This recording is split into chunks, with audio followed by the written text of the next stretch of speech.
सोनिया गांधी जी, मल्लिकार्जुन खड़गे जी, केसी वेणुगोपाल जी, पवन बंसल जी, अजय माकन जी, अशोक गहलोत जी, भूपेश बघेल जी, चरणजीत सिंह चन्नी जी, अधीर रंजन चौधरी जी, गोविंद सिंह दोतासरा जी, प्रियंका जी, सचिन पायलट जी, स्टेज पे कांग्रेस पार्टी के वरिष्ठ नेता, भाई और बहनों, प्रेस के हमारे मित्रों, आप सबका यहां बहुत बहुत स्वागत। दूर दूर से आप आए, हमारी बात सुनने आए, इसके लिए बहुत बहुत धन्यवाद।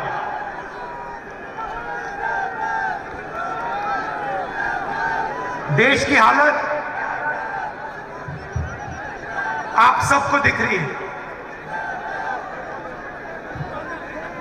रैली महंगाई के बारे में है,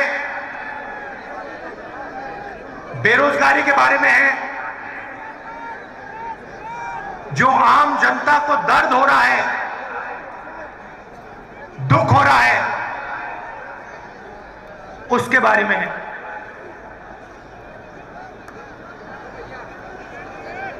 देश की आज जो हालत है, शायद पहले कभी नहीं हुई। पूरा का पूरा धन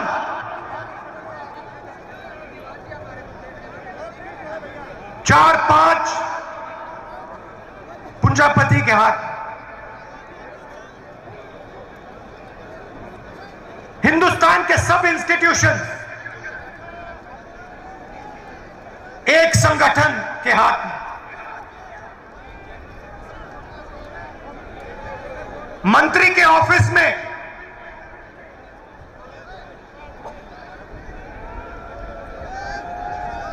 आरएसएस के ओएसडी।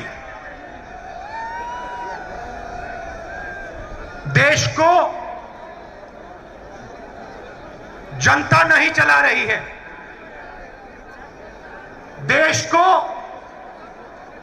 3-4 पूंजीपति चला रहे हैं। और हमारे प्रधानमंत्री जी उनका काम कर रहे हैं।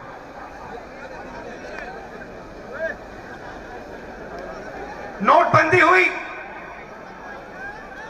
जीएसटी लागू किया गया,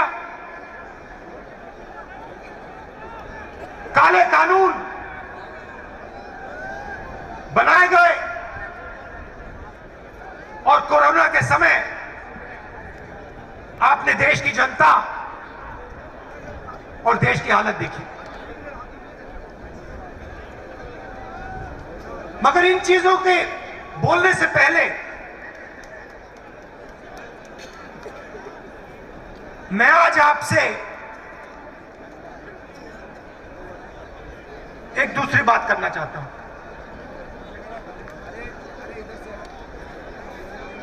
देश के सामने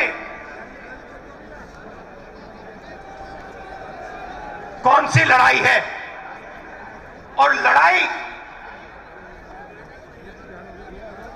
किसके बीच में है, कौन सी विचारधाराओं के बीच में है। 5 मिनट में मैं आपको यह बताना चाहता हूं, और फिर उसके बाद महंगाई, काले कानूनों के बारे में, बेरोजगारी के बारे में खुल के आपसे बोलूं। आप जानते हो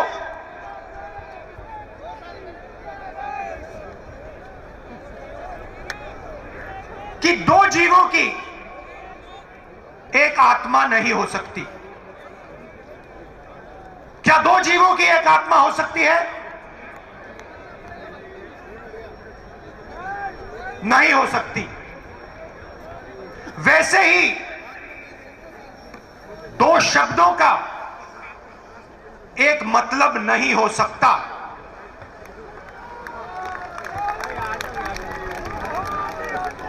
दो जीवों की एक आत्मा नहीं हो सकती, दो शब्दों का एक मतलब नहीं हो सकता। हर शब्द का अलग मतलब होता है। देश की राजनीति में आज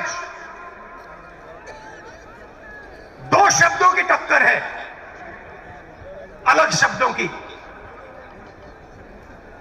इनके मतलब अलग हैं। एक शब्द हिंदू,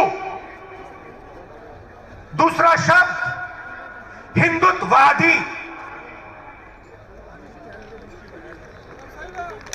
ये एक चीज नहीं है, ये दो अलग शब्द हैं और इनका मतलब बिल्कुल अलग है। मैं हिंदू हूं मगर हिंदुत्ववादी नहीं हूं।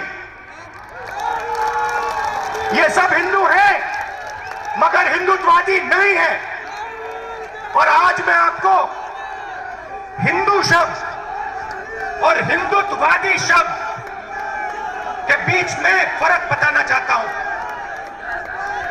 भाइयों और बहनों, महात्मा गांधी हिंदू, सही बोला?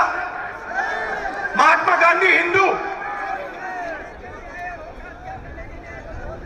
गोडसे हिंदुत्ववादी।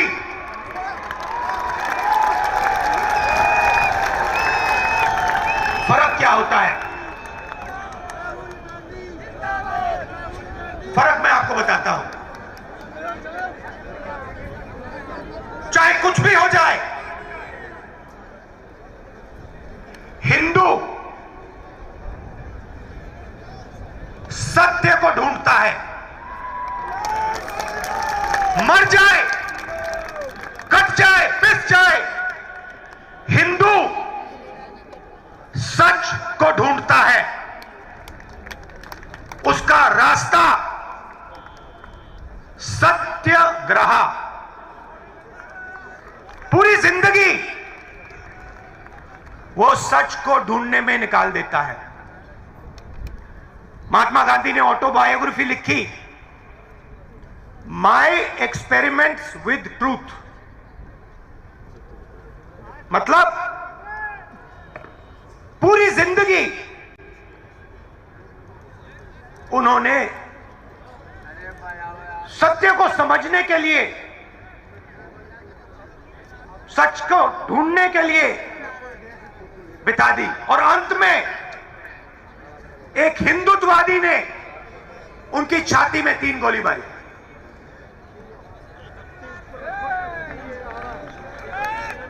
भाइयों और बहनों,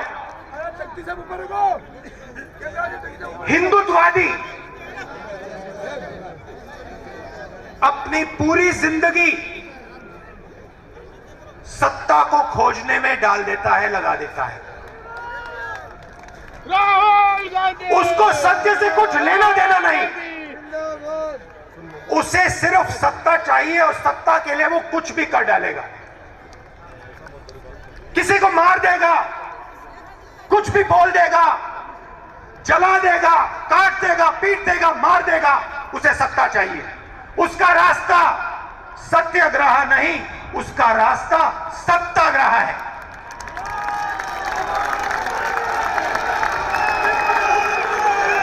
हिंदू भाइयों और बहनों, हिंदू अपने डर का सामना करता है।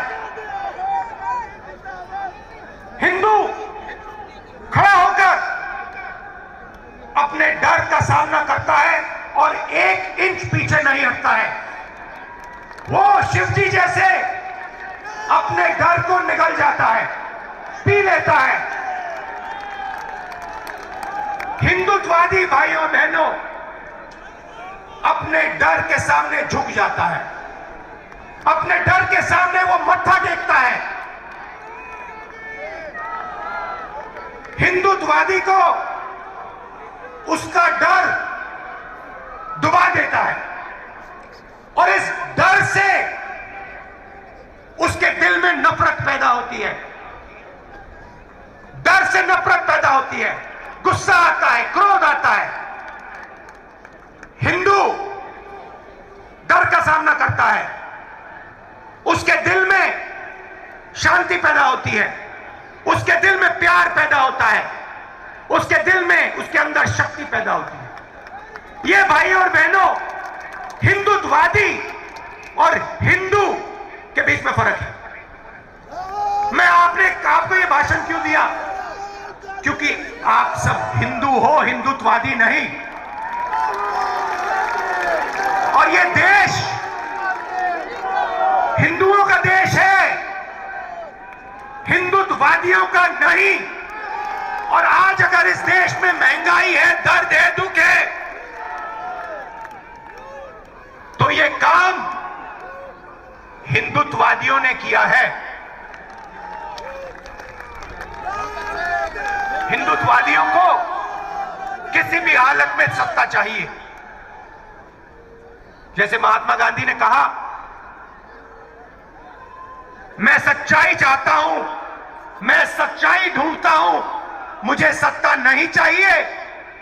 वैसे ही ये कहते हैं, मुझे सत्ता चाहिए, सच्चाई से मुझे कुछ लेना देना नहीं।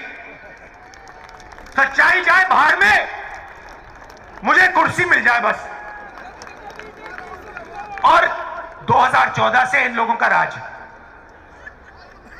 हिंदुत्ववादियों का राज है, हिंदुओं का नहीं।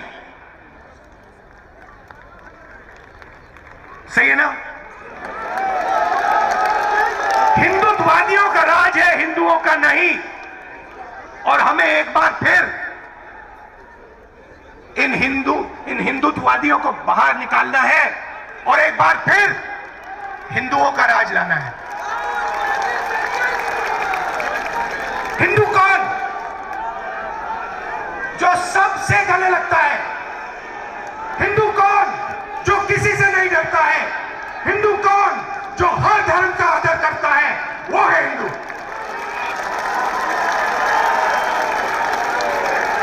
आप हमारे कोई भी शास्त्र पढ़ लीजिए,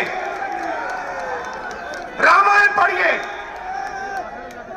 महाभारत पढ़िए, गीता पढ़िए, उपनिषद पढ़िए, मुझे दिखा दीजिए कहां लिखा है कि किसी गरीब को मारना है। कहां लिखा है किसी कमजोर व्यक्ति को कुचलना है? कहां लिखा है? मुझे दिखा दो।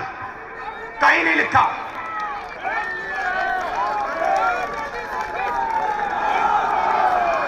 गीता में लिखा है, गीता में लिखा है, सत्य की लड़ाई लड़ो, मर जाओ, कट जाओ, सत्य की लड़ाई लड़ो। गीता में कृष्ण जी ने अर्जुन से यह नहीं कहा कि अपने भाइयों को सत्ता के लिए मारो। कृष्ण ने अर्जुन से कहा, अपने भाइयों को सच्चाई के लिए मारो।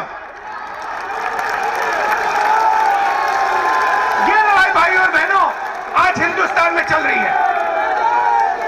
ये झूठे हिंदू, ये झूठे हिंदू,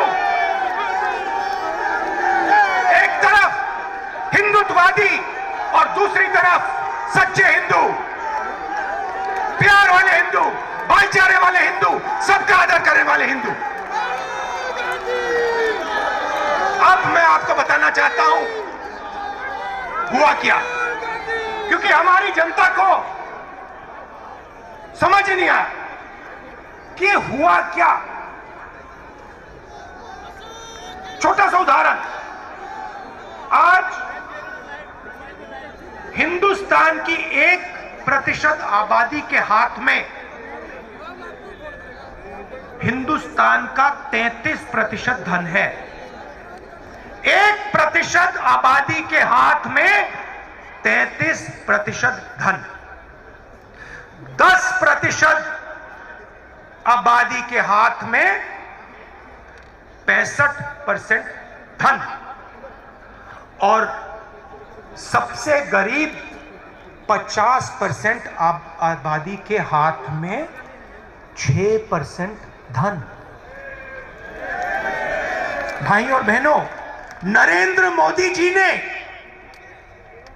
हिंदुस्तान के सबसे गरीब 50% के हाथ में इस देश का सिर्फ 6% धन छोड़ा है।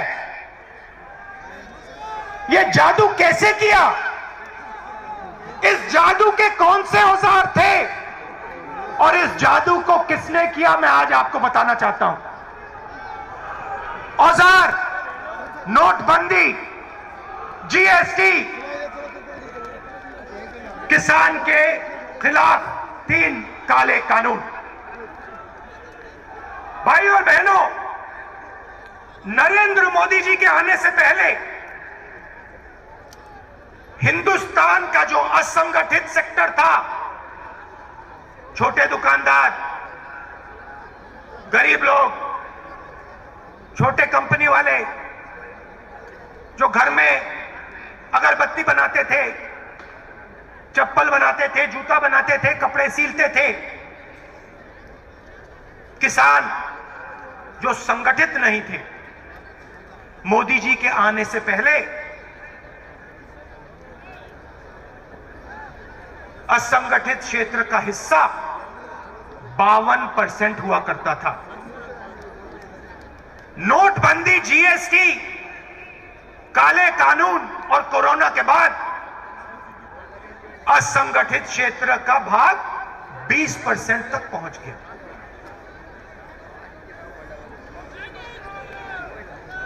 भाई और बहनों, हिंदुस्तान का 90% फायदा, 90% प्रॉफिट, कॉर्पोरेट प्रॉफिट 20 कंपनियों को जाता है। ये जो आप टीवी देख रहे हैं ना, ये जो इस रैली को 5 मिनट के लिए दिखाएंगे, ये उनके गुलाम है।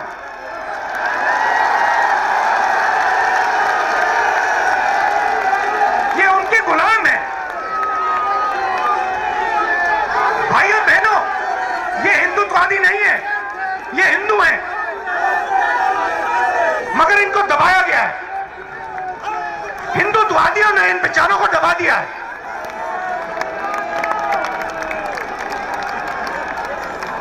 मगर हिंदू को नहीं दबाया जा सकता, कभी किया नहीं जा सकता। 3000 साल में नहीं हुआ, आज भी नहीं हो सकता।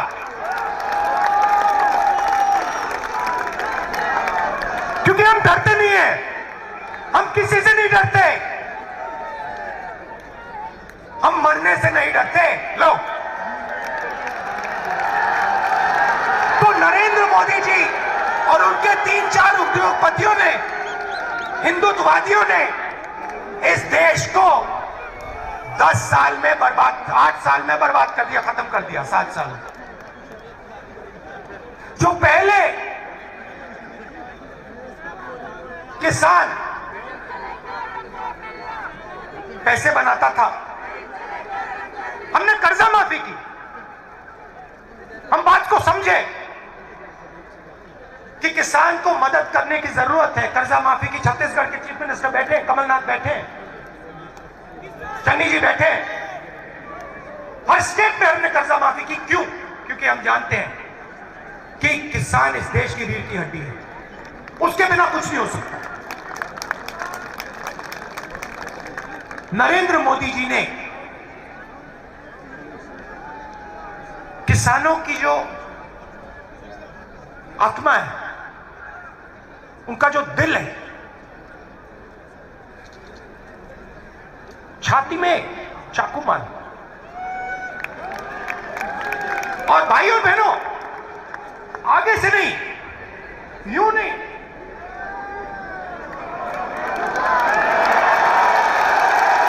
आगे से नहीं, पीछे से। क्यों? क्योंकि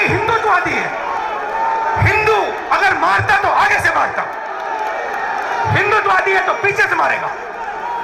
याद रखो भाई और बहनों, पीछे से छुरा मारा और फिर कहते हैं जब हिंदू किसान हिंदुत्ववादी के सामने खड़ा हुआ तो हिंदुत्ववादी ने कहा मैं माफी मांगता हूं, मैं माफी मांगता हूं। और फिर चन्नी जी बैठे हैं। भाई और बहनों, 700 किसान शहीद हुए। यहां हमने 2 मिनट मौन रखा, पार्लियामेंट में मौन रखने नहीं दिया। मैंने कहा अगर आप नहीं करना चाहते मैं खड़ा हो जाता हूं। ऑपोजिशन के लोग 2 मिनट खड़े हुए, मौन नहीं किया। चन्नी जी से आप पूछिए, चन्नी जी हैं? नहीं है। चन्नी जी से अगर आप पूछेंगे कहेंगे 400 किसानों को, 400 शहीद किसान के परिवारों को पंजाब की सरकार ने 5 लाख रुपए दिए और उनमें से 152 को रोजगार दिलवा दिया है और बाकी को हम रोजगार देने जा रहे हैं। आप है ना? सही बोला। हिंदुस्तान की सरकार कहती है, पार्लियामेंट में कहती है हमें मालूम नहीं कौन से किसान मरे, हमारे पास लिस्ट ही नहीं है, कोई किसान शहीद हुए ही नहीं। पार्लियामेंट में कहा हम कॉम्पनसेशन कैसे दें, हाँ तो मालूम ही नहीं। मैंने पंजाब की लिस्ट ली, हरियाणा से 70-80 और नाम लिए, 500 लोगों की लिस्ट मैंने पार्लियामेंट में रखी और कहा देखिए पंजाब की सरकार ने मुआवजा दिया है, कॉम्पनसेशन दिया है, आप भी दे दीजिए। माफी मांगी, पहले पीछे से छुरा मारा, फिर माफी मांगी और जब कॉम्पनसेशन देने की बात आई, 5 लाख, 10 लाख, 25 लाख रुपए देने की बात आई तो नरेंद्र मोदी नहीं दे सकता क्योंकि वो किसान मरे ही नहीं, वो शहीद ही नहीं हुए। तो ये जो सोच है हिंदुत्ववादियों की, चाइना की सेना हिंदुस्तान के अंदर आ जाएगी, 1000 किलोमीटर ले जाएगी, प्रधानमंत्री कहेंगे देश के अंदर कोई नहीं आया, और फिर डिफेंस मिनिस्ट्री कहेगी कि चाइना हमारे देश के अंदर आ गई, चाइना की सेना हमारे देश के अंदर है। भाइयों बहनों, थोड़ा मैं आपको पढ़ के बताना चाहता हूं। गैस सिलेंडर 2014 में 414 रुपए, 221 900 रुपए, 117% बढ़ोतरी। पेट्रोल 70 रुपए, आज 100 रुपए। डीजल 60 रुपए, आज 90 रुपए। चीनी 30 रुपए, आज 50 रुपए। घी 350 रुपए लीटर, आज 650 रुपए लीटर। आटा 15 रुपए, आज 30 रुपए। दाल 70 रुपए, आज 190 रुपए। अच्छे दिन आ गए, अच्छे दिन। किसके? हम दो, हमारे दो, उनके। एयरपोर्ट देखो, पोर्ट देखो, कोल माइन देखो, टेलीफोन देखो, सुपरमार्केट देखो, जहां भी देखो भैया 2 लोग दिखेंगे आपको, अदानी जी, अंबानी जी। उनकी गलती नहीं है। देखो भैया, आपको अगर कोई मुफ्त में कुछ दे, आप क्या वापस दे दोगे? नहीं दोगे। उनकी गलती थोड़ी है, गलती प्रधानमंत्री है, प्रधानमंत्री की है। 24 घंटा सुबह उठते कहते भैया आज अदानी अंबानी को क्या दे, चलो भैया आज एयरपोर्ट दे देते हैं, चलो भैया आज किसानों के खेत दे देते हैं। चलो आज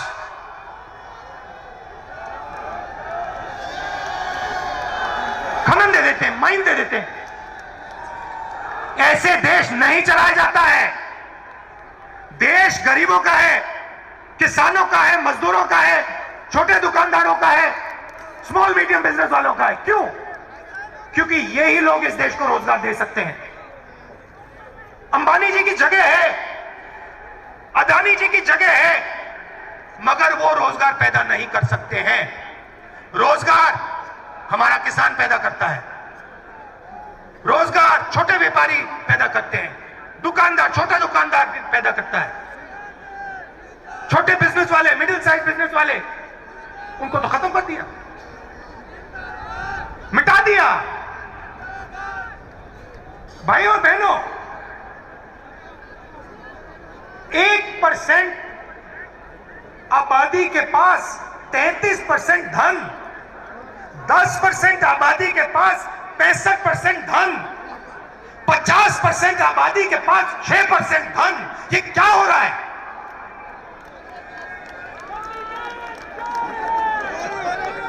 हिंदुस्तान को इस आक्रमण के खिलाफ खड़ा होना ही पड़ेगा और कोई रास्ता नहीं। और आप देखना, ये देश एक आवाज से खड़ा होगा। राजस्थान एक आवाज से खड़ा होगा और नरेंद्र मोदी जी को रास्ता दिखाएगा। कोरोना हुआ, मैंने अपनी आंखों से देखा। बाकी देशों ने अपने लोगों के जेब में पैसा डाला। नरेंद्र मोदी जी ने 5-10 उद्योगपतियों का टैक्स माफ किया, उनके जेब में पैसा डाला और मजदूरों को ट्रेन छोड़ो बस भी नहीं दी, पैदल हजारों किलोमीटर चले।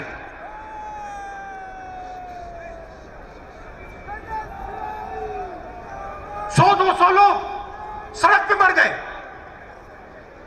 नरेंद्र मोदी जी ने कहा, थाली बजाओ, थाली बजाओ, मोबाइल फोन की लाइट जलाओ, मर जाओ।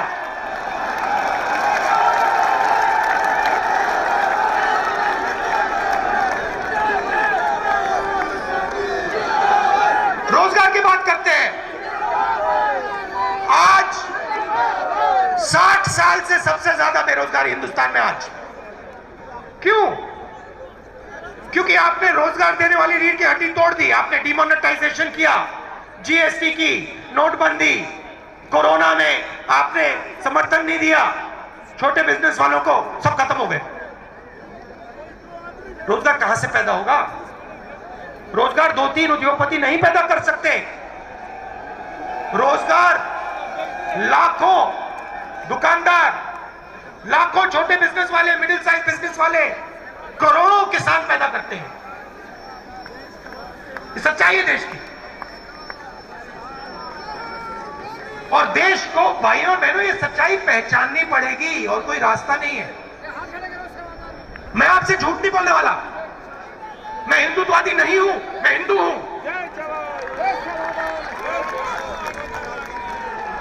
मैं डरता नहीं हूं। सत्ता मिले ना मिले कोई फर्क नहीं पड़ता। मैं सच्चाई के रास्ते से नहीं हटने वाला। मगर सच्चाई देश को पहचाननी पड़ेगी।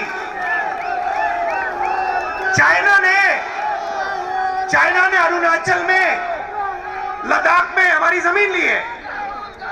मोदी जी कहते कुछ नहीं हुआ। किसान, 700 किसान शहीद हुए, मोदी जी कहते कुछ नहीं हुआ।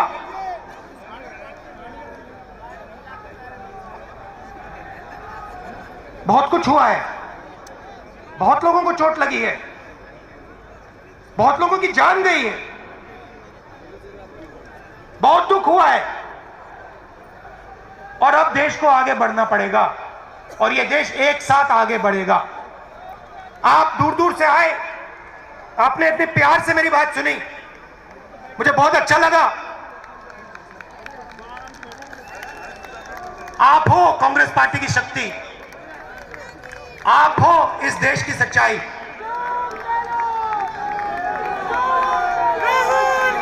आप लड़ते हो देश के लिए,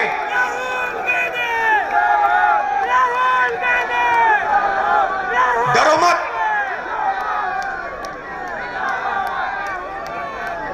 डरो मत, डरो मत, कोई जरूरत नहीं डरने की।